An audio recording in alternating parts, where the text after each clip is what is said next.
हम अपने मुल्क के लिए खड़े हैं, हम इमरान खान के साथ खड़े हैं। अल्हम्दुलिल्लाह हमें फ़ख्र है, हम उस शख्स के साथ खड़े हैं जिसने अपनी हुकूमत कुर्बान की है लेकिन ग़ुलामी कबूल नहीं की। ठीक है, इमरान खान ने हमारे जो कर रहे हमारे लिए कर रहे, लेकिन उसको पैसे की कमी नहीं थी। जो उसको जमाइमा की तरफ से हिस्सा आ रहा था, अगर वो ही लेता ना तो आज ये जरदारी और ये नवाज शरीफ उसके जूते साफ करने वाले जो उसने घर में रखे हुए उनके बराबर भी नहीं था। बकाया हम इमरान खान के साथ खड़े हैं। इंशाल्लाह जान की ज़रूरत पड़ी जान देंगे, खून की ज़रूरत पड़ी खून देंगे, माल की ज़रूरत पड़ी वो देंगे इंशाल्लाह। इमरान खान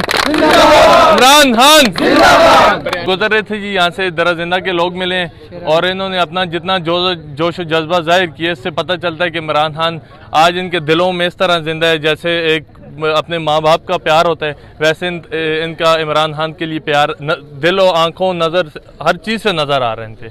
और इंशाल्लाह हम ये एहतजाज उस टाइम तक कायम ये रखेंगे जब तक इमरान खान को बाइज्जत बरी नहीं किया जाता इंशाल्लाह।